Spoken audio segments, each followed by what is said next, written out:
o Câmara Realidade de hoje traz a Pastoral da Criança, que é uma instituição ecumênica que funciona há 30 anos aqui em Caxias do Sul, auxiliando e acompanhando crianças desde o ventre da mãe até os 6 anos de idade.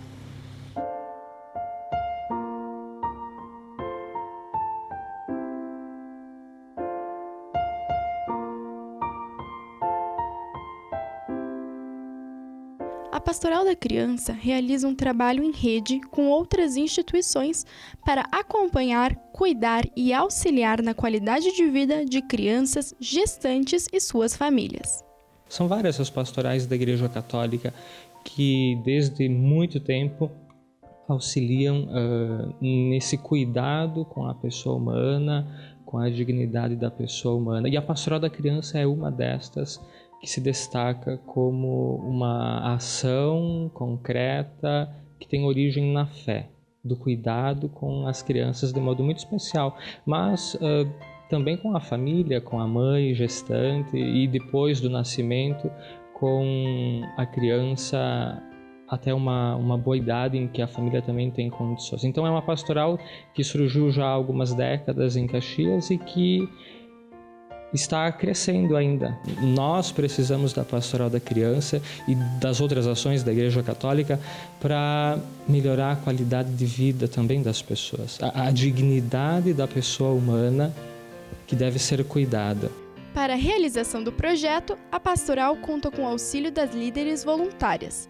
Dora Célia é coordenadora da Pastoral e explica o trabalho e capacitação das líderes. Essas pessoas são capacitadas com o nosso guia do líder, para entenderem, porque a gente não fala trabalho, é uma missão, porque a gente acredita que é uma missão. Daí elas visitam mensalmente as famílias ou conforme a necessidade. Todos os meses, na visita mensal, a líder tem o caderno onde ela faz todas as anotações. Então ali ela tem como perceber se a criança está desenvolvendo ou não, para ver se está tendo resultados positivos ou negativos. E aonde tem o acompanhamento nutricional, então está tudo no note, então já sai ali, já dá o estado nutricional da pessoa, a gente vê como está o desenvolvimento da criança. A gente está conseguindo alcançar o nosso objetivo, que é para que elas tenham uma vida saudável. Tive acompanhamento da Pastoral da Criança, eu tinha aqui uns 9 meses de gestação, né? Deu uma líder da pastoral lá do bairro Fátima Baixo me convidou se ela poderia me acompanhar, né, na gestação. Daí desde então vai fazer já 10 anos que tenho meu filho e eu depois dos 10 anos então ela é acompanhado e eu me tornei uma líder lá do Vitório 3, né, que tinha muita pouca gente. Daí e tinha falta de líder e fizeram minha capacitação. Vou fazer já 1 ano que eu sou líder. Nós temos 3 momentos que são cruciais na Pastoral da Criança: a visita domiciliar, a celebração da vida e a reunião de avaliação e reflexão. E nessa reunião de avaliação e reflexão é quando elas avaliam cada família, cada criança, para ver quais que precisam de maior atenção. Então, a gente não fala em horas nessa capacitação, tá?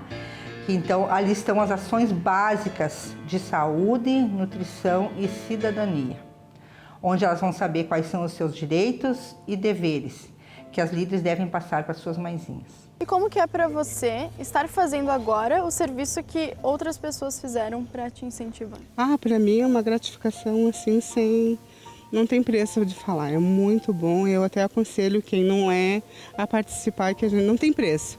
É um serviço voluntário que a gente faz, mas assim, só da gente ver assim, aquelas crianças, aquele sorriso, assim, já não tem dinheiro que pague realmente o que a gente faz por elas.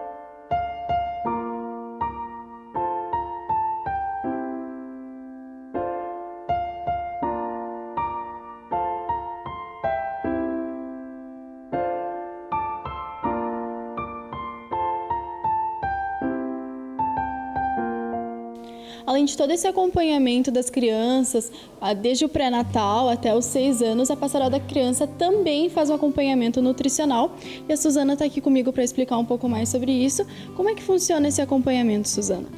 No dia da celebração da vida, as crianças hoje, na Pastoral da Criança, em algumas paróquias da nossa diocese, elas já estão sendo pesadas e medidas, e vendo o seu estado nutricional pelo IMC. Há um programa no computador onde, no momento em que ela é pesada e medida e colocado nesse programa, nesse mesmo momento sai o índice de massa corporal que ela tem, se vê o estado nutricional que ela se encontra. Então, quando você vê que uma criança está diminuindo de peso, é importante orientar a mãe para que ela possa cuidar melhor da sua criança, para essa criança não vir a ficar desnutrida. Mesma coisa é a obesidade ou o sobrepeso. Quando você começa a ver que a criança está no padrão, ela tem um peso normal, mas está subindo muito ou subiu muito naquele trimestre, então é preciso que se oriente a mãe. A mãe recebe uma cartela de orientação e o líder, com o seu guia e com o seu conhecimento e o conhecimento da mãe, acha uma solução para aquela criança ficar no padrão. E que tipo de acompanhamento é feito com essas crianças? Que tipo de alimento vocês indicam para elas? Então, desde 1987, desde que iniciou, enfim, a Pastoral da Criança, a gente trabalha com alimentação. Nenhum ser humano pode viver sem se alimentar. E a gente sabe que a falta do alimento ou o excesso prejudica o desenvolvimento da criança. E também na fase adulta, o excesso faz mal e tem as suas doenças e a falta também. Então, é preciso que a mãe consiga entender que um prato com vários alimentos dentro, então seriam vários nutrientes dentro daquele prato, vão alimentar melhor a sua criança do que um simples prato de ou polenta com batata. Ótimo, polenta com batata, quem tem é bênção, né? Mas pode ter a folha verde escura, que tem os nutrientes necessários, como a vitamina A e a vitamina C, né? Para a criança não ter infecção, para prevenir. E nós adultos também precisamos nos alimentar melhor. A mãe gestante também tem orientação. No Guia do Líder da Pastoral da Criança, tem toda uma orientação básica.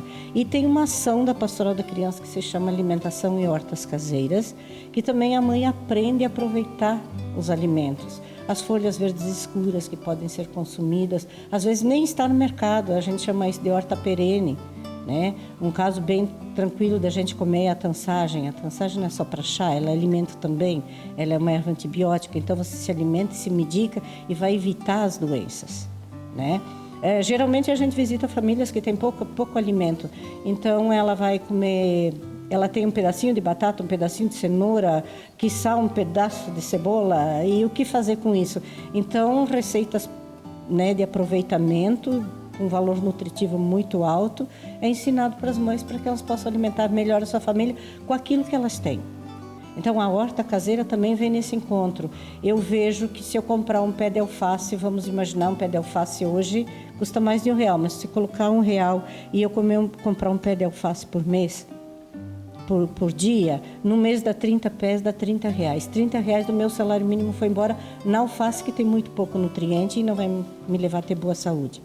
Então, a gente trabalha com as mães isso. Quanto custa meu café da manhã? Quanto custa um prato, o alimento que eu faço? Como eu posso? Então, nesse aproveitamento do alimento, nessa multimistura de alimentos que se faz numa panela, né, com todos os alimentos possíveis que a gente possa ter, a mãe tem 30% de economia no mês, no mercado, sem contar a saúde, né? A criança já não fica mais doente, não sobe para a obesidade e também não vai ficar desnutrida. E agora a Suzana vai nos mostrar como se faz uma farofa que não vai ao fogo. Isso. Ela é mais saudável? Quais são os nutrientes dela? Veja, essa farofa que a gente vai fazer agora não precisa ir ao fogo e ela dura até 3 meses. Numa tarde você faz isso e depois deixa guardado. Se não comerem antes, dura 3 meses. Então aqui nós temos o biju de milho, né? Então a gente vai botar uma medida de biju de milho no recipiente. A gente tem o biju de farinha de mandioca também, isso é muito bom, saudável, né? Tudo que é de mandioca é bom, dificilmente a mandioca também é transgênica. E aqui a proteína de soja, que a gente costuma então desidratar ela e as pessoas não têm a memória alimentar e não gostam. Né? Mas a gente sabe o quanto é rico em nutrientes isso. Eu tenho aqui também o farelo de arroz, eu vou botar uma colher, não precisa muito porque ele é muito rico, e o farelo de trigo também uma colher. E eu vou misturar isso tudo, ela já vai ficar com uma aparência bonita, ela fica crocante, muito gostosa, né? Dá para comer com qualquer alimento essa farofa? Qualquer alimento, até puro, as crianças gostam muito. Aí também, Se eu faço para guardar, como nós vamos fazer agora, estamos fazendo, eu coloco um pouquinho de alho, se eu gosto de alho, eu vou botar um pouquinho de alho desidratado, né? E vou botar também, se é para guardar, um temperinho verde, a salsinha e um pouquinho de cebolinha desidratada, né? Também vou continuar a mistura. Então aqui nós temos uma multimistura, veja, num prato só. Foram 8 ingredientes até agora, 9 ingredientes com o sal que nós vamos colocar.